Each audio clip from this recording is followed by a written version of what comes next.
పంచవార్తలను మీకు అందరి ముందు నేను మాటిస్తున్నాను. నేను ఇక్కడ నిలబడి నేను చెప్తున్నాను. నిన్న చౌదరి సార్ ఒక మాట అన్నారంట, 50 ఎకరాలు సంపాదించి వెంచర్లేసి సంపాదించుకున్నారు అని అంటున్నారంట. నేను ఇదే ప్రజల ముందు నేను చెప్తున్నాను. ఇవాళ రేపు 2 రోజుల టైం ఉంది. అదే సార్ని ఇక్కడికి రమ్మనండి. ఆ 50 ఎకరాలు ఎక్కడున్నాయో చూపించమనండి. ఆ 50 ఎకరాలు ఒక నిజంగా నావైతే ఈ గ్రామ పంచాయతీ ప్రజలందరికీ నేను ఆ భూమి నేను ఇవ్వడానికి నేను రెడీగా ఉన్నాను.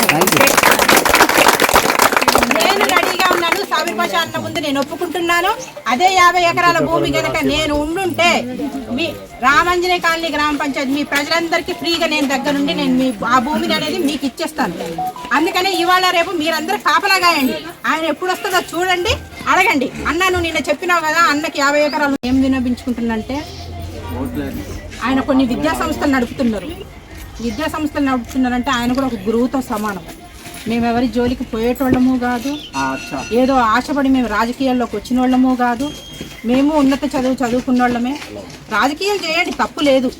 విలువలతో కూడిన రాజకీయం చేయండి. నైతిక విలువలు ఉండాలి, ఎథిక్స్ ఉండాలి. ఏదో మాట వచ్చింది కదా చెప్పేద్దాం కదా, ఏదో ఎలక్షన్స్ వచ్చినాయి ఒక మనిషి మీద అట్లా బురదేసి వెళ్ళిపోదాంలే, ఇక 14వ తారీఖు దాటితే నువ్వెక్కడో నేనెక్కడో మీరెక్కడో నేనెక్కడో అట్లా అని చెప్పి నువ్వు వచ్చి ఒక మనిషి మీద బురదేయడం తప్పు కాదు. మనం ఒక మాట చెప్తున్నామంటే దానికి స్టాండ్ బై ఉండాలి. మనం ఒక మాట వదిలినాము అంటే దానికి నువ్వు కట్టుబడి ఉండాలి. సరే మీరు చెప్తారా, చెప్పండి. సర్పంచ్ గారు మీరు ఇది చేయలేదు, లైట్లు వేయలేదు, రోడ్డు క్లీన్ చేయలేదు, అట్లా చెప్పండి. పర్సనల్గా వద్దు. మీ బిజినెస్లు మీకుంటాయి, మా బిజినెస్లు మాకుంటాయి.